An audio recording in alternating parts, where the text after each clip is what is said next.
Nigeria to New York to Texas, Texas back to New York, and then over to San Francisco, and so much in between. Currently, a creative director, Mo Osunbor, breaks the mold of our traditional guests. Mo carries years of agency experience, creativity, and life wisdom to Facebook every day. The foundation of his success is Miami Ad School. As well, he's worked at agencies like Sapient Razorfish, Deutsch, and J. Walter Thompson. The central theme of this episode is that creativity is a decision, and confidence starts day zero. I also want you to recall back to VB's episode. Mo worked with VB and other friends to create Link It Black. Link It Black is an initiative that gets everyone in the industry involved by sharing directories of underrepresented talent through our own platforms. Mo has done some amazing things and has so much knowledge to give in this episode for advertisers at all levels. So please, follow us on Instagram at Entering Ad to find out more about Mo and Link It Black. This is the Breaking and Entering Podcast, and I am your accomplice, Gino Schellenberger. Kick it, Mikey.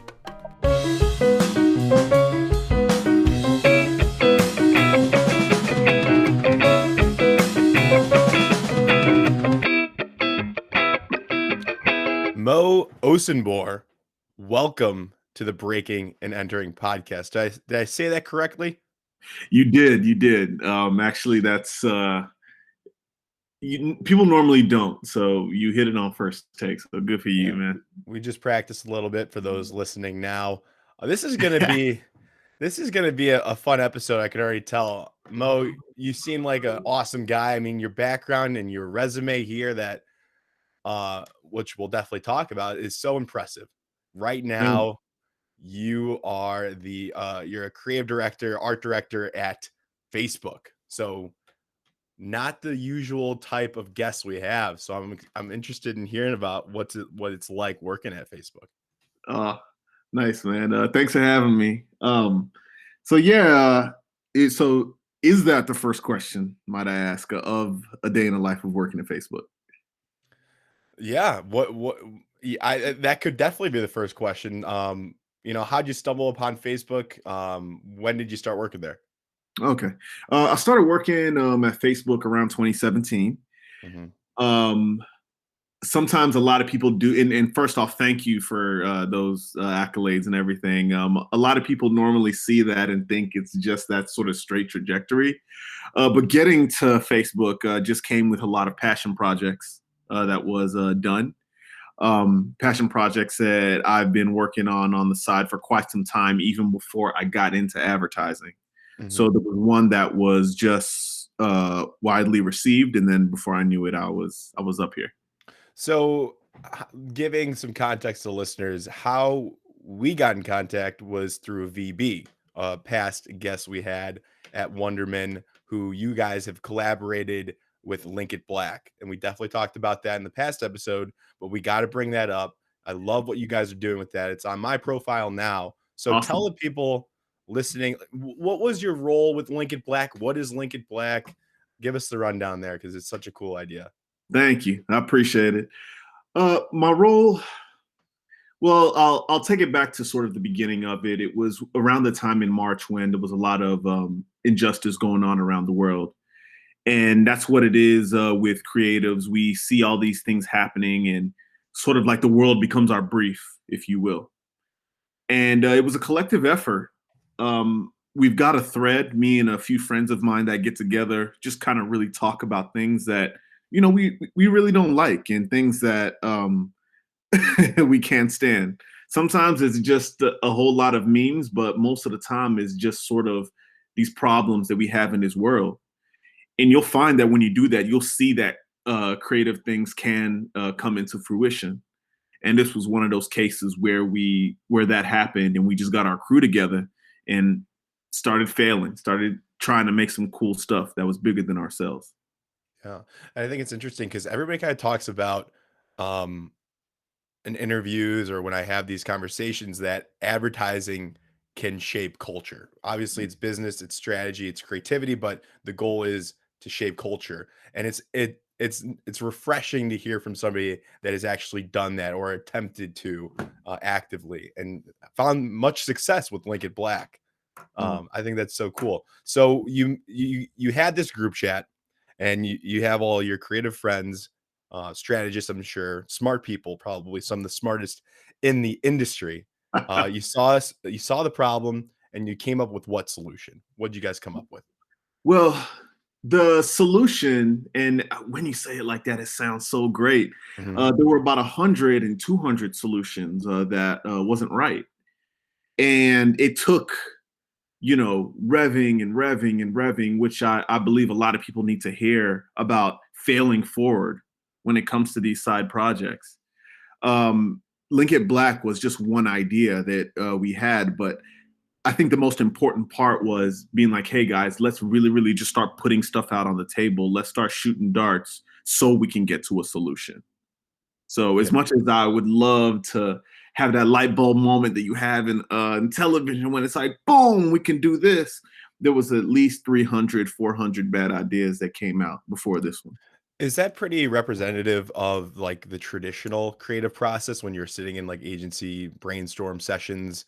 Like, is it kind of like bouncing off one another, and kind of whatever is the best idea, you just kind of go forward with? There's not that one light bulb moment most of the time. Yeah, that's normally how it is. And I think advertising doesn't do the best job of showing people this process. We always see the end result, and people not in the industry see the end result and they emulate that. They'll come up with a couple ideas at night and they'll be like, oh, I suck, this isn't for me, knowing that the people that have got here have had to come up with multiple ideas. It's like reps when you're working out. There has to be so many of them Hmm. for you to get to the right one. Yeah, yeah, I like Yeah. that. Absolutely. So, Lincoln Black, if you were to describe it now to somebody that's never heard of it, what would you say to that person? It's a DNI initiative to disrupt the advertising recruitment model from within. The moment came from us knowing that a lot of people were trying to figure out how to do something within advertising, and we all came up to the insight is that we all have these tools. We all have a portfolio or a resume to get us in the industry, and perhaps we can redirect that into a good direction for change. So smart. So like a recruiter's coming to your LinkedIn, and you're at a you're at your agency, or you're at Facebook, wherever you're at, you're not looking uh necessarily to get hired right now. However, that recruiter's already at your platform, whether it's your portfolio or your LinkedIn, and then they see in your header that, hey, I'm not currently looking for a new job. However, there are a lot of people that are not represented. So go check out these resources. And then you guys list out a couple of those directories. That's absolutely right. And one thing we want to also state as well is that's not the only way that a lot of people are able to link it black. We're just showing one way, but the Mhm, main thing is we want to show that let's all sort of be action oriented, and this is a we problem mhm. to come together to see a better world of marketing in any industry in general. Yeah.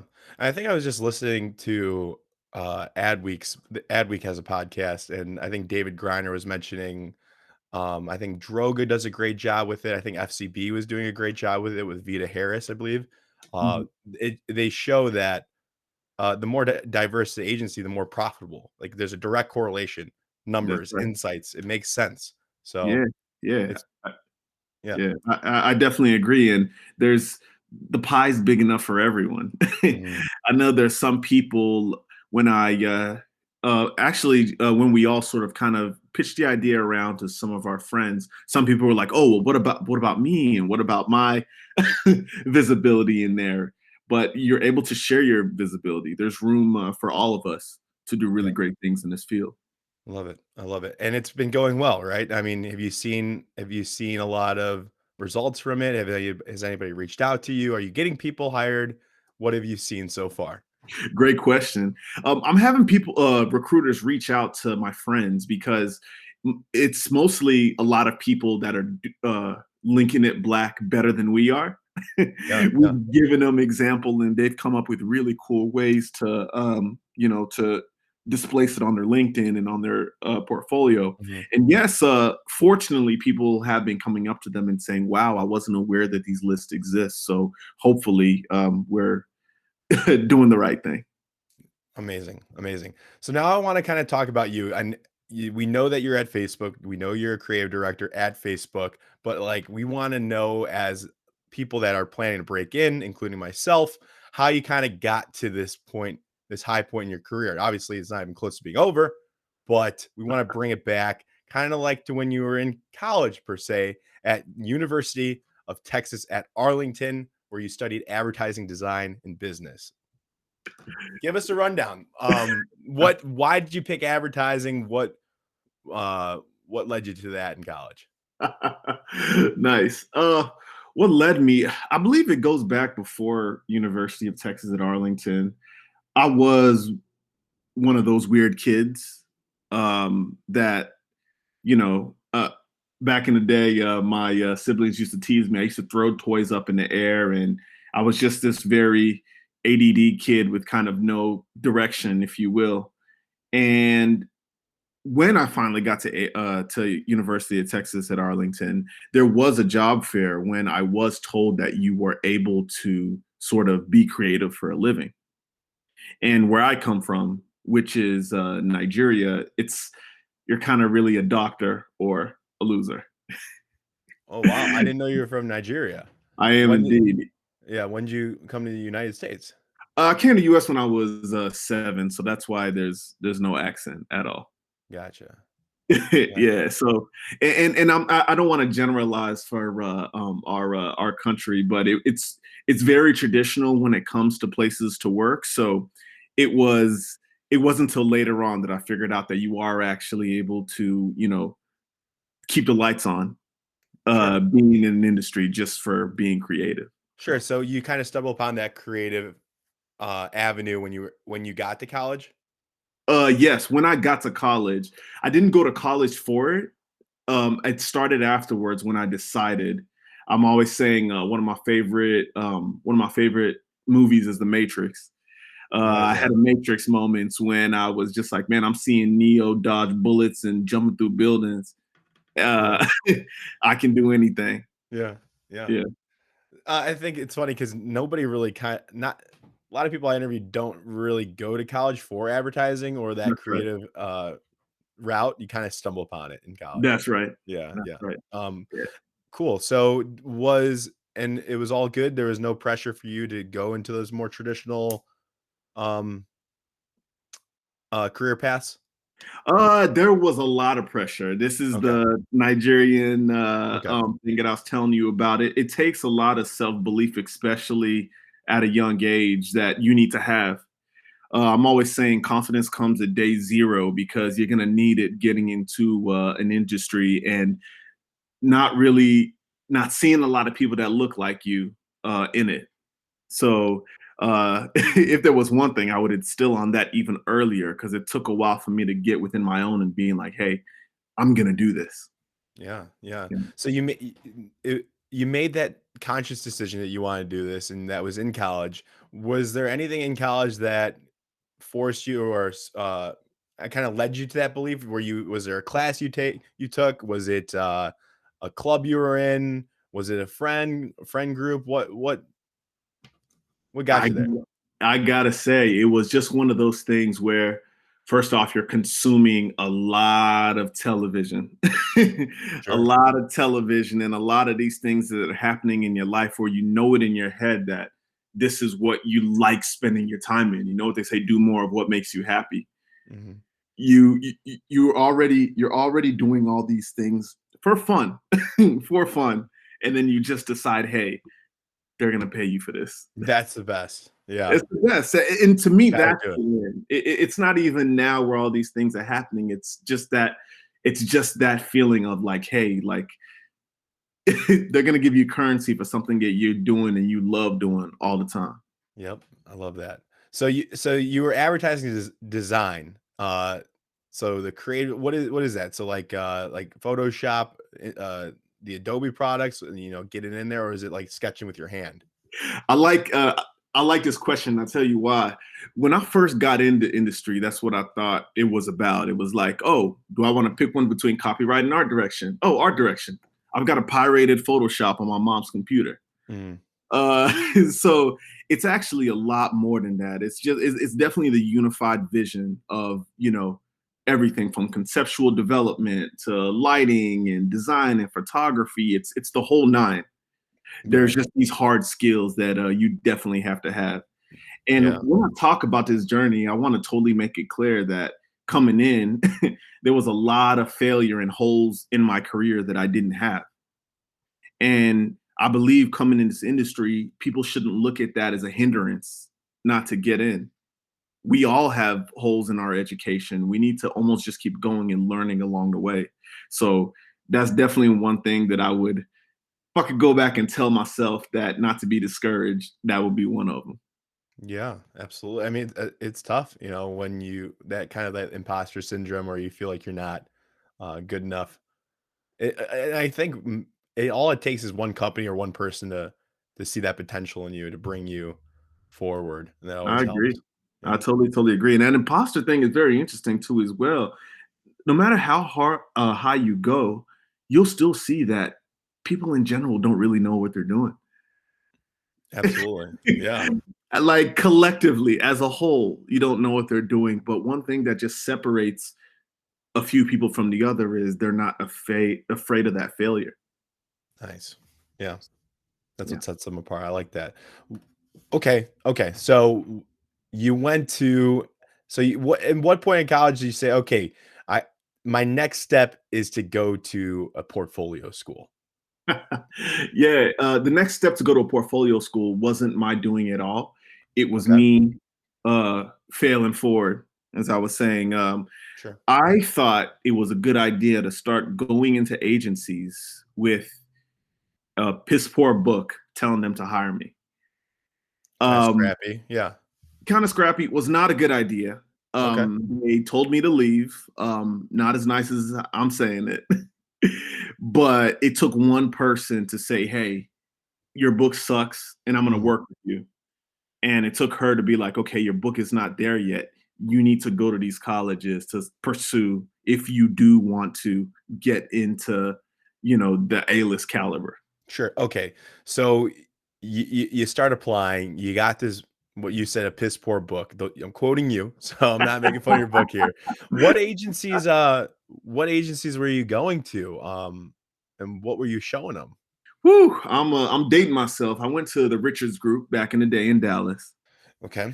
I went to a few others. I applied at Crispin, but there was like Crispin was hot back in the day. Crispin was definitely hot back in the day. But this book, I don't have it, was so laughable. It wasn't even funny. It was just there was no from where I grew up. There was kind of really no blueprint on how to go about doing it. You just had to go about just starting to Yeah. see Yeah. what's going to happen, putting I yourself out respect there that. and work. I respect that so much because I'm obviously not creative and just I don't even understand the process that you guys go through with your books. Like I couldn't even tell you where I would start. Like I respect it so much how much you guys have to hustle.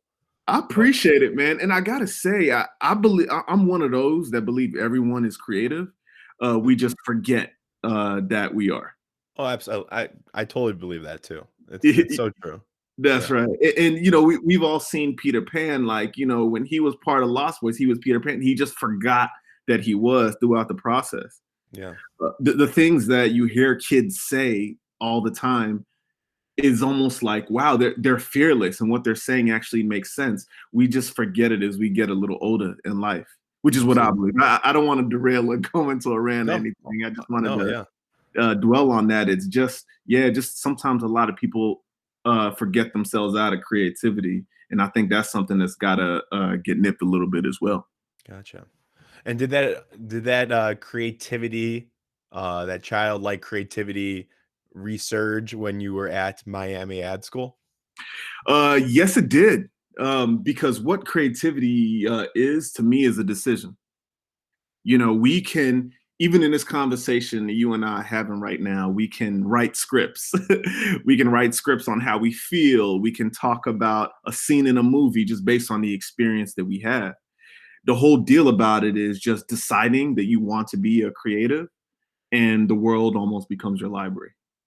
Yeah, because once you have the decision, you kind of chase after it, and it's that active pursuit of creativity. I think Socrates actually said that about happiness. To be Okay, happy is to pursue it.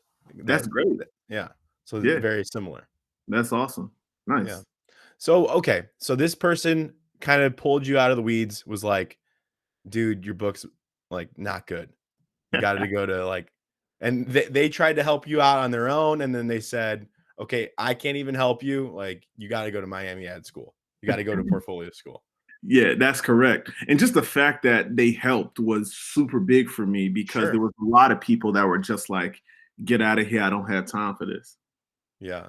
So yeah, it took, her to just be like, okay, yeah, it's not there. This is where you need to go. And that was really all I needed.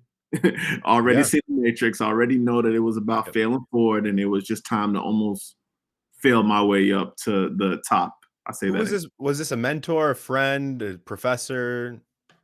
Who was it? This yeah, she's a friend now. She's was my mentor, but Okay. she was a senior art director at an agency. Okay. One of the agencies that I stumbled upon, when I was making my round through the Sure. Richards Group and other agencies for them telling me to leave. She was just one of the ones that was like, security, chill for a little bit. Let me That talk to this helps. guy. Nice. Nice. Yeah. She reached out a little bit and gave you that advice. Yeah. So what made you pick? I mean, I kind of talking right now with friends that are, one of them is at Miami Ad School. It's Okay. Uchin. He's our creative director for this podcast. And then I have Nice. another friend, Nikki, who's a copywriter, didn't necessarily want to go to portfolio school because the price, Yeah. more schooling. She wanted to Correct. go. She's a copywriter. She wanted to just dive into a career. Okay. So what made you decide, okay, portfolio is the right thing for me? Maybe I can find another agency to, so should I keep applying? I guess that's a big decision. That's like going to another, like picking a grad school or like a law school. So That's how'd right. you weigh that scale? And what do you Whew. recommend students today do? It's crazy that I can't even think about. It's hard for me to even imagine going to a portfolio school. Yeah. Yeah. That's a good question. I think, and I don't want to, first off, hopefully, I just want my story to just kind of be an example. I'm not telling y'all that this is the blueprint. I'm just saying this is what worked for me. Mhm. I knew that my book wasn't there yet. So to me, if I'm treating myself like a business, the risk is almost kind of worth it. You know, I had to, co-sign, I had to have my parents co-sign a loan. And I knew that what portfolio school was to me is you almost pay for the network. I had some students that, I felt that really weren't up to snuff. I had some teachers that I felt weren't really up to snuff, but you really pay for the network when it comes to this, Gotcha. almost sometimes a lot of things. I like this. You're kind of investing in yourself, and you That's saw the right. value. You did your research. You knew Miami was gonna. You're paying for that network, and obviously you're gonna have a lot of great skills and a fantastic book at Hmm. when you come out of it. That's the goal, and I'm sure that's what happened, right? Yeah, and that's not what always happens. That's something that I want to distill. Like you get out what you put in. Okay. I've seen a lot of people. I've seen people break in the industry without going to ad school, and I've seen people go through all the ad schools, get a master's degree, Mhm. get a master's Mhm. degree, and sort of do absolutely nothing. Yeah, There is a full on hustle that you need to have um, when you start, even all the way till now. That hustle will never go away. It's still here in me, and it's continue to go as I rise, hopefully, in this industry. I like that. I like that. Any stories you might have heard from people that didn't choose the portfolio school route, that maybe they had like a side hustle or a side project that they broke into the industry that you know about? Um, I have I have a few friends, and I won't say their names. They just to the whole point about networking, you do always, and this is just a life thing, Yeah. always got to surround yourself with people that are smarter than you. And they would learn from their friends on what is good and what's not. They would compare themselves to them and take it back to their work. Okay. And so that's also another way too, as well, to the point I'm saying before about the world becomes your library. That seeking out will get you where you need to go. The Yeah. world is just like water; it just wants to get out your way if you're really ready to put in that work. Gotcha, gotcha. So, at Miami Ad School, was how many years is that? 3, 2? Ooh, Miami Ad School's 2 years, but you're there for a year and a half, and then you start moving. You start moving around and getting in different internships and traveling the world. Okay, okay. So you ended up well, where did you end up after that? You was that, Sapient? Was that the first job It after was Razorfish, but I love the way you said that it was so easy. It wasn't an Okay. end up. It was a you know, you're finally in the building sort of thing. You What know, at Razorfish? at Razorfish, and it wasn't a guaranteed program that once you get in, you're gonna get hired. Okay, I think there's something that interns need to hear now is that once you go in, you should take off that intern and that aspiring copywriter, inspiring art director sort of out of your vocabulary.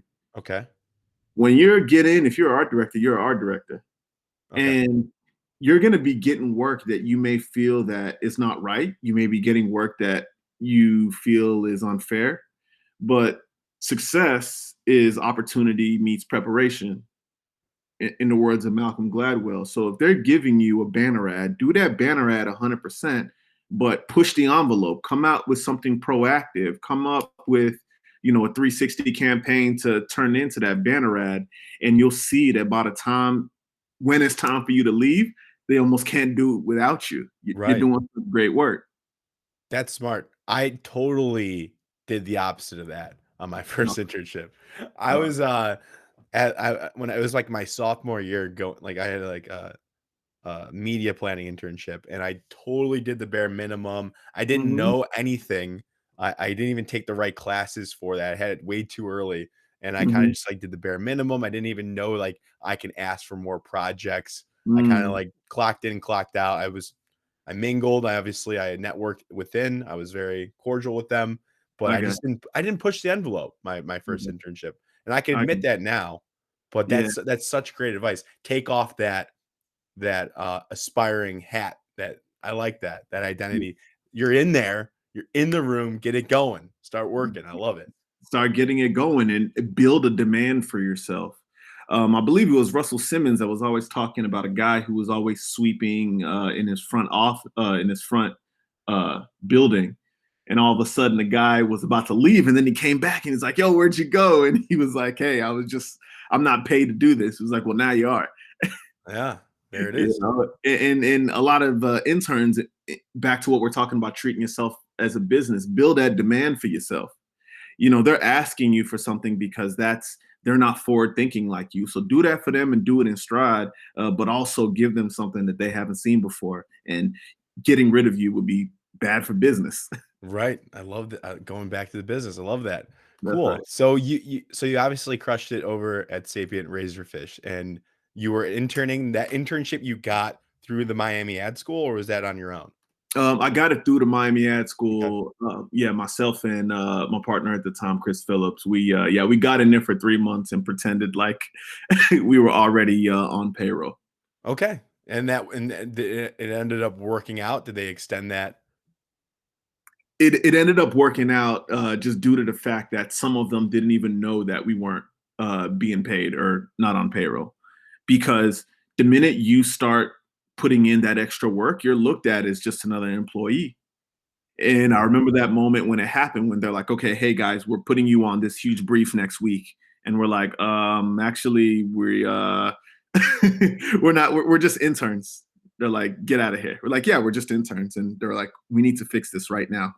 you know. Wow. Wow. So Well, And then when how did you have that confidence, right? Like when you were not on payroll to step up and do the bigger jobs and perform as you were a regular coworker. How did Yeah. you have that ability to do that? Uh, this goes back to what we talked about how confidence needs to be instilled at day zero. Okay. You don't have all the answers, you don't have all the tools, but really no one does. Hmm. And we all get to where we get to by failing forward. I like that. So I believe having that, you're able to go back and, for watching The Matrix, you start jumping through buildings. It's like not thinking you are, knowing you are, not being an aspiring art director, being an art director.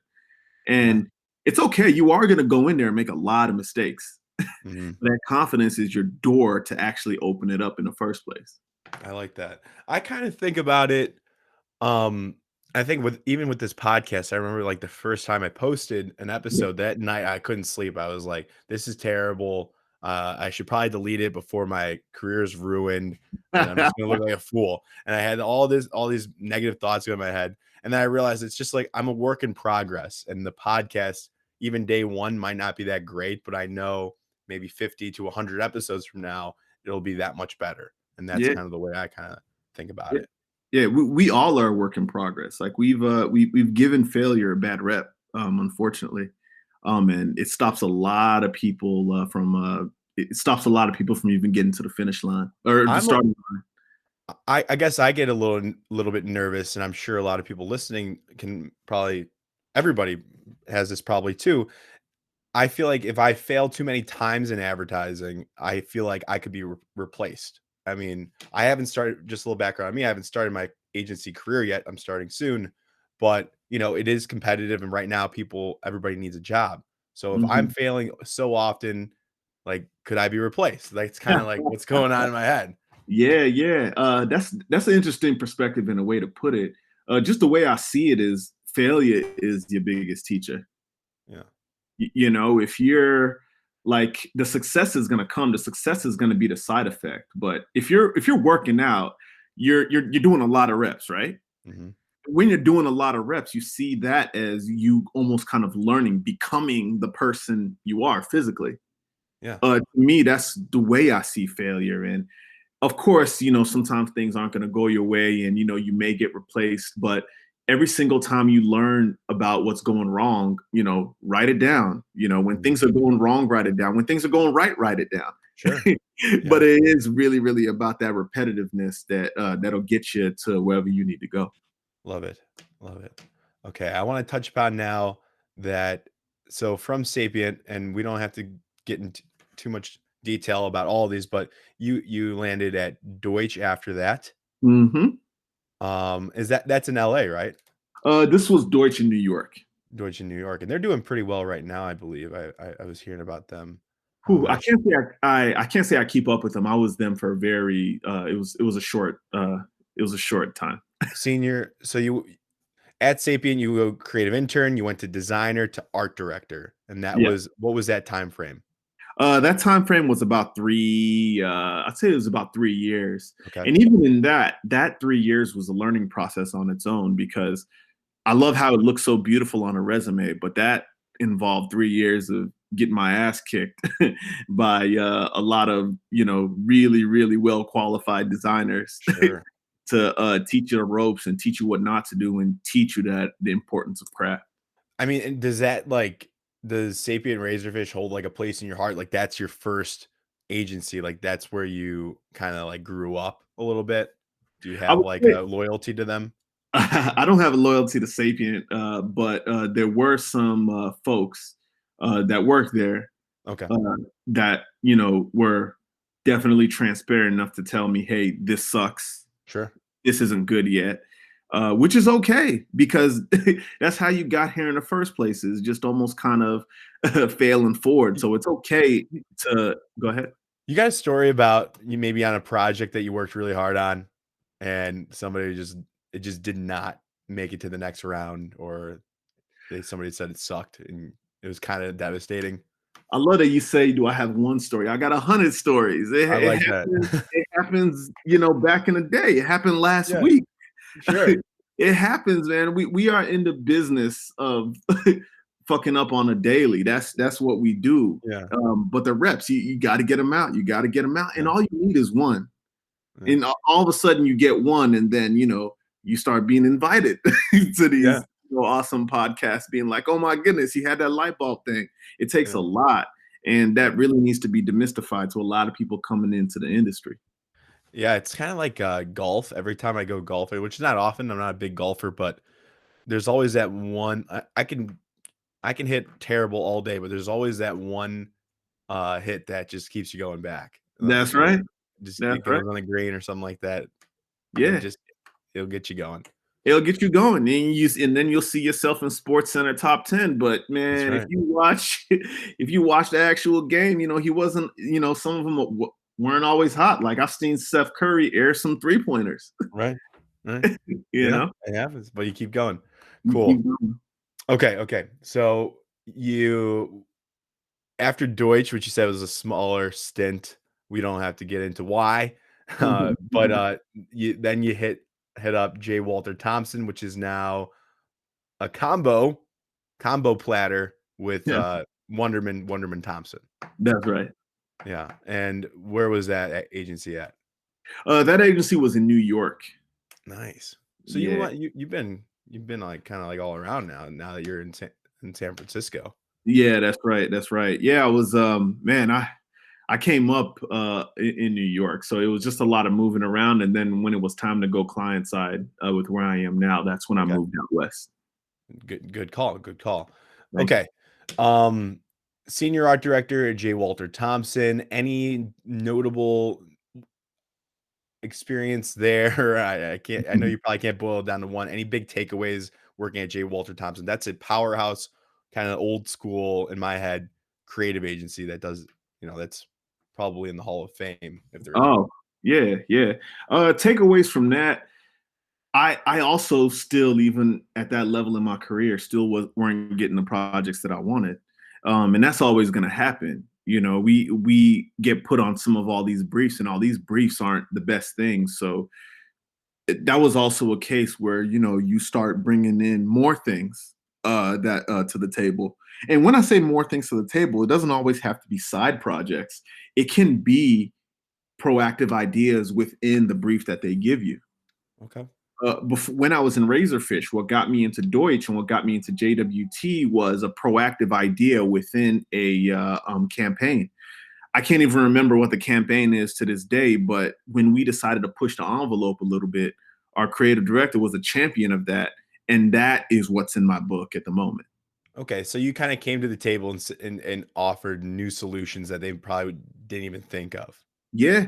And this is a technique that you should do throughout your whole career. What myself and my creative partner were doing when we were interns all the way till now. You'll be asked for things, but just taking it to that next level, you'll see that those are the things that people talk about. I like that. Kind of like put in the extra work. Putting in the extra work always. Yeah. I like Lincoln Black there was no brief Yeah. for that. You just always have to be pushing the envelope within yourself. Nice. Okay. And I think our audience gets what goes on now. They have a pretty good understanding of what happens in the traditional creative agencies. They don't, however, and I don't have any clue what goes on at Facebook being a creative slash art director. What does your day to day look like? What are your roles and responsibilities over on the book? Yeah. It depends on the day. Yeah.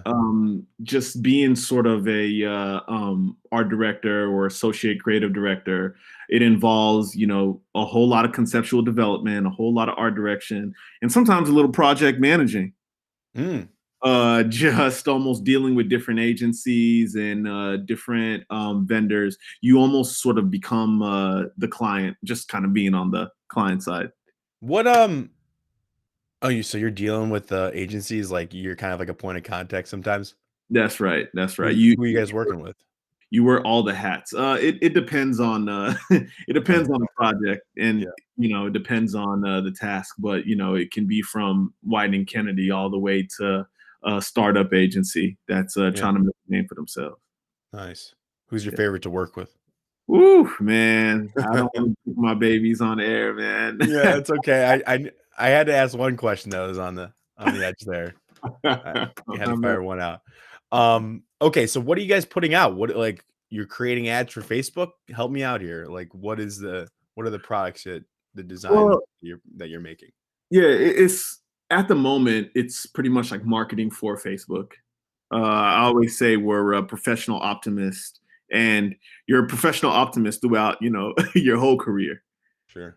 You're solving solutions. You're solution oriented for brands, and at that time, my brand just happens to be Facebook. You're in-house for Facebook. I'm in house. That's correct. What was that? What is it a big switch, going from agency to in-house? And I know people get burned out after a couple years in the industry. They go client side, life is good. They have a family and kids and they Yeah, retire.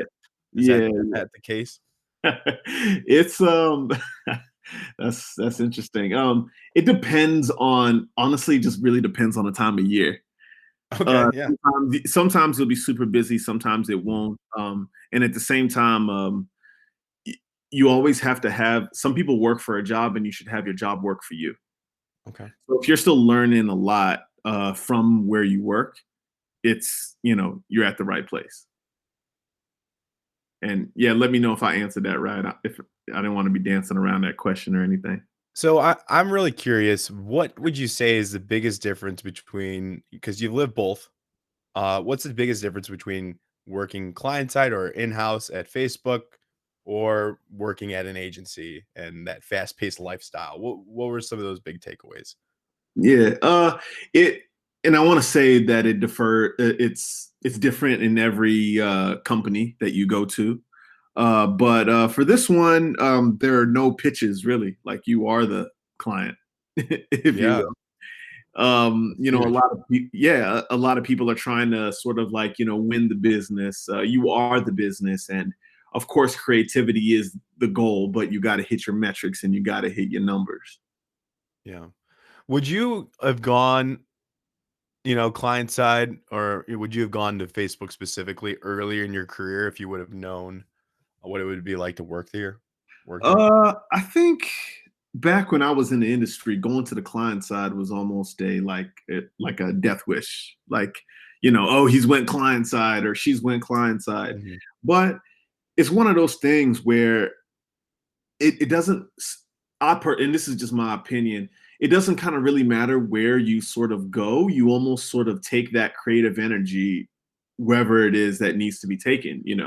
There's creativity in technology, there's creativity in AR, there's creativity in, this sounds crazy, I see a lot of people doing creativity in health. I knew you were gonna say um that. Yeah. it's really just really about taking wherever you're going to and Mhm. just making it your own space to be inventive. Well, I feel like, Facebook is one of the big companies that probably fosters creativity very well. They seek out creative people like yourself, and they set up systems, or I would imagine they probably set up systems where you can express that and push the boundaries. I would more come in here and just speak more on the people. It's just really about seeing if you there is a creative director that you look up to, and there's an ECD that you look up to Mhm. at wherever you're at, whether you're at Facebook, whether you're at Netflix. Like I always love knowing or instilling to the people that are coming up in our industry to not necessarily sort of chase the big name, but chase the place and the opportunity where you can become create something great. I like that. I'm also kind of looking right now. I think later in my career, I want to find a place that has a good mentor for me, somebody That's that can awesome. really motivate me and Yeah, kind of like find a good boss. I think that's yeah, important too. yeah, and I believe that's the right way to go about it, and you'll see that these agencies and these places, you don't have to search for them; they'll come find you. Love that. Yeah. If it's a healthy environment, hopefully. Yeah. That's right. Yeah. That's right. Cool. Yeah. All right. So what are some big trends that you've seen, whether in digital and tech or just in the creative realm of things that students can learn about now? What's hot right now? What's trending? You've got me on the spot. I haven't thought of this Yeah. uh, until now. I remember back in the day when I did used to look at those trends. You see those Mhm. design trends and you read those books. Honestly, this is gonna sound very just whatever, but you almost kind of really create your own. Uh, you start seeing holes in the industry. You start seeing things that you don't like, or just that you're quite tired of. And you start setting that standard for yourself. There's a lot of things now that I couldn't create twice. I can't create a Lincoln Black twice because now the standard is set.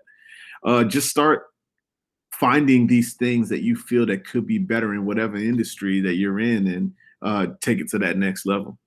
Love it. Love it. Any resources that you follow, either weekly or daily, maybe like an email newsletter, anything that you follow, or an influencer that keeps you creative, and that you like, that you Why might I like be able to recommend? why I like this question is I wish there was just like a website where you can go to and all the creativity flows into you, and then all of a sudden you have all these Mhm. brilliant thoughts. But nah, just how we were talking about before, creativity is a decision. The world is really your container. You get insights from everything, from this conversation to what you're eating at lunch to how you're feeling when you eat lunch, how you feeling when you wake up. Creativity is sort of kind of anything and everything. And I'm not trying to say that in an ambiguous way. That's seriously what it is. I like that. That actually kind of motivates me a little bit more to push the boundaries of this podcast. So I Yeah, appreciate that. yeah, there you go. And just even in your experience with these podcasts, there are things that you have, there's issues that you're going to have. And I think what separates a lot of people is just being aware of it and creating something new where people are like, oh my goodness, I had that same issue. Why didn't I think of that? Yeah, I like that. Cool. And the best way for anybody to reach, is it okay if our listeners reach out to you, maybe have a coffee chat with you, anything like that? Yeah, yeah. I couldn't have been that creative to say that I had such a hard time getting into the industry and someone helped me out, and then me not coming back and sending the elevator down. So yeah, Appreciate that. definitely. I don't know if a link pops up or anything, but I'm Mhm. definitely happy to answer questions and take a look at books. But at the moment, definitely, want everyone to check out Lincoln Black.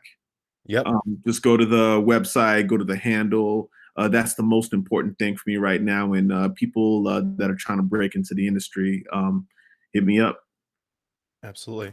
Well, thank you for your work with Lincoln Black, and you're up to great things. You're an inspiration. I know we didn't mention, my researcher wanted me to mention you were at Burning Man.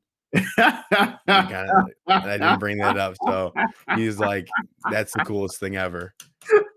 So maybe on part two of that, we could talk about your experience at Burning Man. That could be a whole podcast, I'm sure. Right? Who's this research/internet stalker that's happening right now? What's That's my guy. He does a good job. This is factual. This is correct. But yeah, that's going to be a whole other podcast on its own. Cool. Cool. Well, we'll be in touch then. Thank you so much for coming on. Awesome, Gino. Thank you for having me, man. Yeah. All right.